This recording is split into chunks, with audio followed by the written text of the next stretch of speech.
27/2/2026 வெள்ளிக்கிழமை மாலை 6 மணி அளவில் டாக்டர் நடேசன் சாலை மற்றும் வி.பி. ராமன் சாலை சந்திப்பில் தென்சென்னை மாவட்ட திராவிடர் கழக இளைஞரணி சார்பில் ஒன்றிய அரசு பணிகளில் பிற்படுத்தப்பட்டோர் தாழ்த்தப்பட்டோர் இடஒதுக்கீட்டை நிரப்ப மறுக்கும் ஒன்றிய பாஜக அரசை கண்டித்து மார்ச் 3ஆம் நாள் நடைபெறவுள்ள ஆர்ப்பாட்டத்தை விலக்கி பரப்புரை கூட்டம் தென்சென்னை மாவட்ட இளைஞரணி துணைத் தலைவர் சா. மகேந்திரன் தலைமையில் நடைபெற்றது. மாவட்ட இளைஞரணி துணை செயலாளர் இரா. மாரிமுத்து வரவேற்புரையாற்றினார். மாவட்ட தலைவர் இரா. வில்வநாதன் தொடக்க உரை ஆற்றினார். மாவட்ட செயலாளர் சேரா. பார்த்தசாரதி, மாவட்ட துணைத் தலைவர் மு. சண்முகப்பிரியன், இளைஞரணி தலைவர் நா. மணிதுரை, மாவட்ட இளைஞரணி செயலாளர் பெரியார் யுவராஜ் ஆகியோர் முன்னிலை ஏற்றனர். தலைமை செயற்குழு உறுப்பினர் வழக்குரைஞர் சு. குமாரதேவன் மற்றும் துணை பொதுச் செயலாளர் பிரின்ஸ் NRS பெரியார் ஆகியோர் சிறப்புரை ஆற்றினர். முன்னதாக அறிவு மாணனின் இசை நிகழ்ச்சி நடைபெற்றது. ஒவ்வொரு காலகட்டத்திலேயும் இங்கே முதலாக சர்பிட்டி தியாகராயர் தான் படிக்கிற பிள்ளைகளுக்கு மதிய உணவை போட்டு பள்ளிக்கூடத்திற்கு வா என்று அழைத்த தலைவர். அதைத்தான் பெருந்தலைவர் காமராஜர் தமிழ்நாடு முழுக்க அமல்படுத்தினார். அதைத்தான் சத்துணவு திட்டம் என்கிற பெயரால் மக்கள் திலகம் MGR கொண்டு வந்தார். அந்த சத்துணவு உண்மையிலேயே சத்துணவாக இருக்க வேண்டும் என்று ஒவ்வொரு நாளும் முட்டை கொடுக்கிற அரசாக திட்டமாக அதை மாற்றியவர் முத்தமிழறிஞர் டாக்டர் கலைஞர் அவர்கள். இன்றைக்கு ஒரு கணக்கெடுப்பு வந்திருக்கு.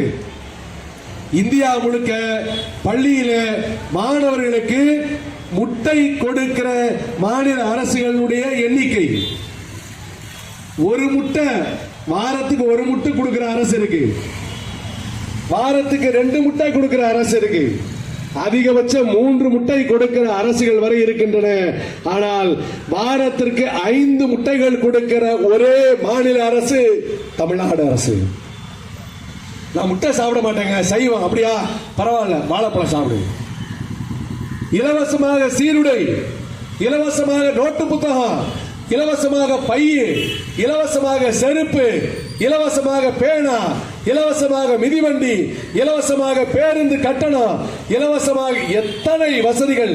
கடைசியா இன்றைக்கு நெடுநாட்களாக அதிமுக அரசால் கொடுக்கப்படாமல் இருந்த இலவச லேப்டாப்பை 20 லட்சம் மாணவர்களுக்கு ஒரு அரசு வழங்கி இருக்கிறது ஒரு வாரத்திற்குள்ளாக என்றால் அது தமிழ்நாட்டை ஆட்சி செய்கிற திராவிட முன்னேற்ற கழகத்தினுடைய தலைமையிலான திராவிட மாடல் அரசு. எதுக்காக ஒரு அரசு இலவசமா இவ்வளவும் கொடுத்து படிக்க வைக்கணும்? இந்த பையெல்லாம் ஓட்டு போடுவானா? அருமை தோழர்களே, நல்லா நினைவு வச்சுங்க. கொடுத்த லேப்டாப்ல ஸ்டிக்கரை மாத்தி ஒரு நடிகருடைய படத்தை ஒட்டிய போதும் கூட யார் படத்தை வேணா ஒட்டிக்க, ஆனா உனக்கு படிக்கிறதுக்கு நான் லேப்டாப் கொடுக்கிறேன் என்று திட்டமிட்டபடி 20 லட்சம் லேப்டாப்களையும் கொடுத்து முடித்திருக்கிற அரசு இந்த திராவிட மாடல் அரசு. ஏன் இவ்வளவு பேருக்கும் கொடுக்கிறாங்க? ஓட்டுக்காகவா? இந்த பிள்ளைகள்லாம் படிச்சு ஓட்டு வர்றதுக்குள்ள இன்னும் 10 வருஷம் இருக்குமே, அவெல்லாம் ஓட்டு போடுவானா? ஒருபோதும் கிடையாது. அதை பற்றிய யோசனை கிடையாது. ஆனால் எதற்காக என்றால் இவர்கள்தான் தமிழ்நாட்டை உருவாக்க போகிற சிற்பிகள் என்கிற காரணத்தால், இவர்கள் வளர்க்கிற இவர்களுடைய குடும்பம் அதன் காரணமாக மிகப்பெரிய வளர்ச்சியை பெறும் என்கிற காரணத்தால் தமிழ்நாட்டில் இருந்த குடிசைகள் எல்லாம் ஒழித்து இன்றைக்கு அதையெல்லாம் மாளிகைகளாக்கியதை போல எல்லா இடங்களிலேயும் இருக்கிற ஒடுக்கப்பட்ட பிற்படுத்தப்பட்ட மக்களுக்கு கல்வி வாய்ப்பை உருவாக்குவதன் வாயிலாக இந்த தமிழ்நாட்டில் இன்றைக்கு கல்வி பெற்றவர்களுடைய எண்ணிக்கை உயர்ந்திருக்கிறது. இந்தியாவிலேயே மிக அதிகமான அளவிற்கு கல்லூரி செல்லக்கூடிய மாணவர்கள் நிரம்பிய மாநிலம் என்று தமிழ்நாடு பெருமைப்படுகிறது.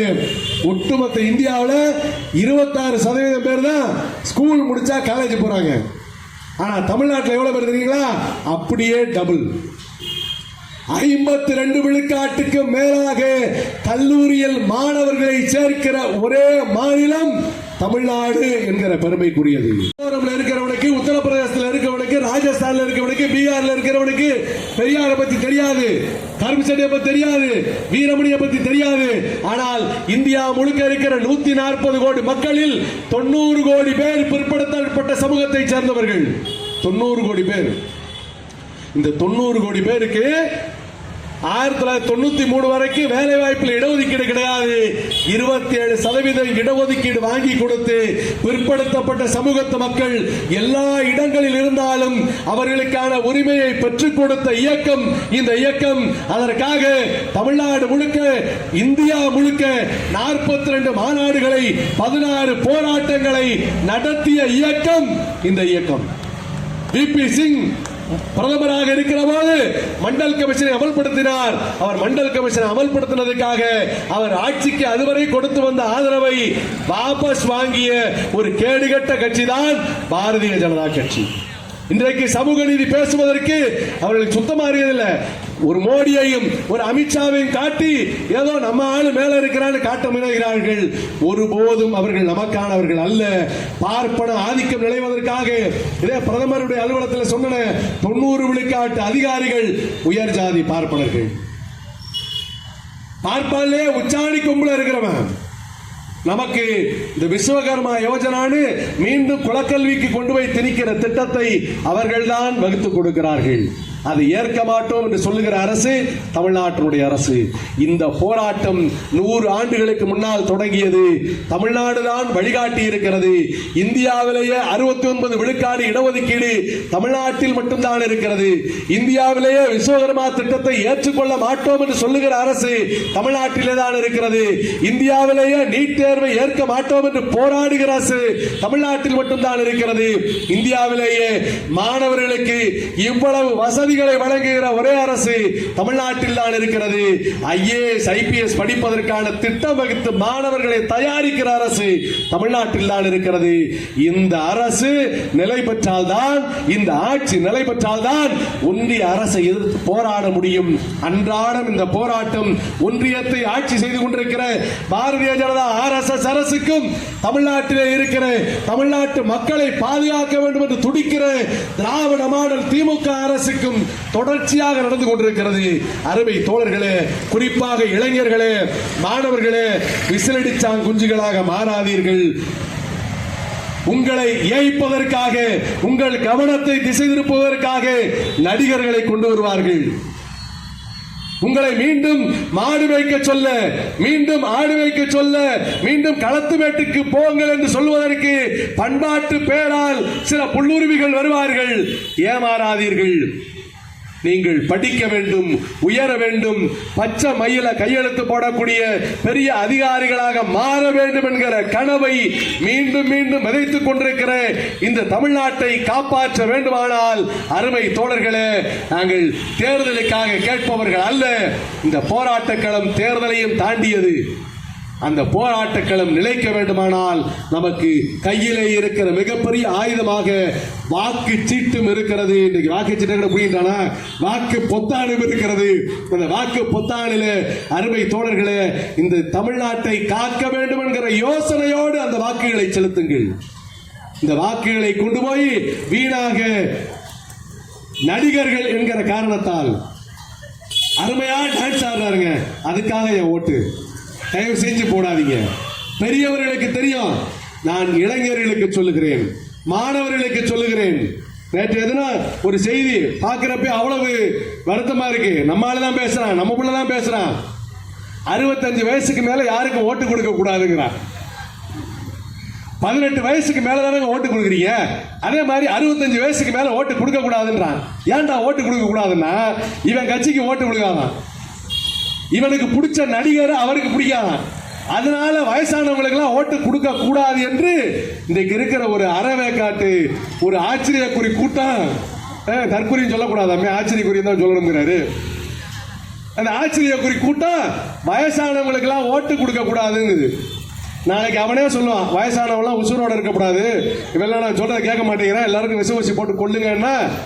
இப்படிப்பட்ட மடையர்களை, இப்படிப்பட்ட முட்டாள்களை, இப்படிப்பட்ட அறிவிலிகளை தேர்ந்தெடுப்பதற்கு ஒருபோதும் இளைஞர்களே, மாணவர்களே உடன்பட்டு விடாதீர்கள். எச்சரிக்கையாக இருங்கள். பல்வேறு வேடங்களிலே இன்றைக்கு தமிழ்நாட்டை தாக்குவதற்கு வந்து கொண்டிருக்கிறார்கள். ஒரு பக்கத்தில் பாரதிய ஜனதா கட்சியினுடைய நேரடி அடிமையாக அதிமுக அணி திரண்டு வந்து கொண்டிருக்கிறது. அந்த அணியில யாரெல்லாம் இடிக்கு பயந்தவனோ, யாரெல்லாம் சிபிஐக்கு பயந்தவனோ, யாரெல்லாம் ஐடி ரைடுக்கு பயந்தவனோ அவர்களெல்லாம் ஓரணியிலே இருக்கிறார்கள். இன்னைக்கு கூட தோழர்கள் எடுத்து சொன்னார்களே, இந்த ஐடியும் இடியும் எவ்வளவு பொய்க்கள வழக்குகளை போட்டுக் கொண்டிருக்கிறார்கள் என்பதற்கு இன்றைக்கு வந்திருக்க அரவிந்த் கெஜ்ரிவால் வழக்கு தீர்ப்பு ஒரு மிகப்பெரிய சான்று. உங்களுக்கு நினைவிருக்கும், 2011ஆம் ஆண்டு அண்ணன் ராசா அவர்கள் 2Gல ஊழல் செஞ்சிட்டாரு அப்படின்னா எல்லா பயிலும் பேசுறாங்க. காத்துல ஊழல்னு வசனம் எழுதுனா, ஆனால் அந்த வழக்கை விசாரித்த நீதிபதி சொன்னார், 6 ஆண்டுகளாக கதவை திறந்து வைத்து காத்திருந்தேன். யாராவது ஒரே ஒரு ஆதாரத்தை கொண்டு வருவார் என்று காத்திருந்தேன். ஒருபோதும் எவராலும் அப்படி ஒரு ஊழல் நடந்தது என்பதற்கான சான்றை கொண்டு வரவே முடியவில்லை என்று கிளீன் சிட், அவர் சுத்தமானவர் என்று சொல்லி அண்ணன் ராசா அவர்களை அனுப்பி வைத்தார் ஒரு நீதிபதி. அப்படி இன்றைக்கு ஒருவருக்கு கிளீன் சிட் கொடுக்கப்பட்டிருக்கிறது. யார் தெரியுமா? யார் மீது ஊழல் வழக்கு என்று சொல்லி ஆட்சியை பறித்தார்களோ அந்த அரவிந்த் கெஜ்ரிவால் 500 ஆண்டுகளுக்கு மேலே சிறையில் அடைக்கப்பட்ட அவருடைய துணை முதல்வர் மணீஷ் சிசோடியா 2 பேர் மேலையும் ஊழல் புகார் பொய் என்று சொல்லி நிரூபிக்கப்பட்டிருக்கிறது. ஒன்றிய பாரதிய ஜனதா அரசு தொடுத்த வழக்கு. இப்படி எல்லா பக்கத்திலையும் இடிய, சிபிஐ, ஐடிய கொண்டு வந்து ஒரு பக்கம் மிரட்டுறான், இன்னொரு பக்கம் நடிகரை கொண்டு வந்து இளைஞர்களுடைய வாக்கை கவரலாம் என்று கருதுகிறார்கள். இன்னொரு புறத்தில் ஆடு மேய்க்கவா மாடு மேய்க்கவான்னு இன்னொரு தற்குறி, அந்த தற்குறியை கூட்டு வந்து அவரை சொல்லலாம்ல, இன்னொரு தற்குறி, அந்த தற்குறியை கூட்டு வந்து நம்ம பிள்ளைகளை படிச்சிருக்கவனா பொறியாளரை மருத்துவரை நீ ஆடு மேய்க்கவான்னு அவன் கூப்பிட்டு இருக்கிறான். இப்படிப்பட்ட மடையர்களை, அறிவிலிகளை, முட்டாள்களை, சுயநலவாதிகளை, அயோக்கியர்களை தேர்ந்தெடுக்கக்கூடிய அவல நிலைக்கு நம்முடைய இளைஞர்கள் ஒருபோதும் ஆளாகிவிடக் கூடாது. நம்முடைய பெண்கள் ஒருபோதும் ஆளாகிவிடக் கூடாது. அருமை தோழர்களே, கவனமாக வாக்குகளை தேர்ந்தெடுங்கள். அதற்கு முன்னதாக, இந்த வாக்களிப்பதற்கு முன்னதாக நடைபெறுகிற இந்த போராட்டத்தில் இடஒதுக்கீட்டை காப்பதற்காக உயர் அதிகார பதவிகளில் நம்முடைய வீடுகளிலே இருந்து பிள்ளைகள் வந்து படிக்க வேண்டும் என்பதற்காக தமிழர் தலைவர் ஐயா ஆசிரியர் அவர்கள் அறிவித்திருக்கிற இந்த போராட்டத்தில் பங்கேற்பு செய்யுங்கள். போராட்டத்திலே குரல் கொடுங்கள். நம்முடைய பிள்ளைகள் IAS ஆகட்டும், IPS ஆகட்டும், IFS ஆகி உலகம் சுற்றட்டும். பச்சை மையிலே கையொப்பமிடட்டும். வண்டி மையிலே இருந்து பச்சை மைக்கு இழுத்து வந்த இந்த திராவிட இயக்கம் அழைக்கிறது. தலைவர் ஆசிரியர் அழைக்கிறார். தந்தை பெரியாரின் தத்துவ வாரிசு அழைக்கிறார். வாருங்கள் வாருங்கள் என கேட்டு வாய்ப்புக்கு நன்றி கூறி விடைபெறுகிறேன். நன்றி, வணக்கம்.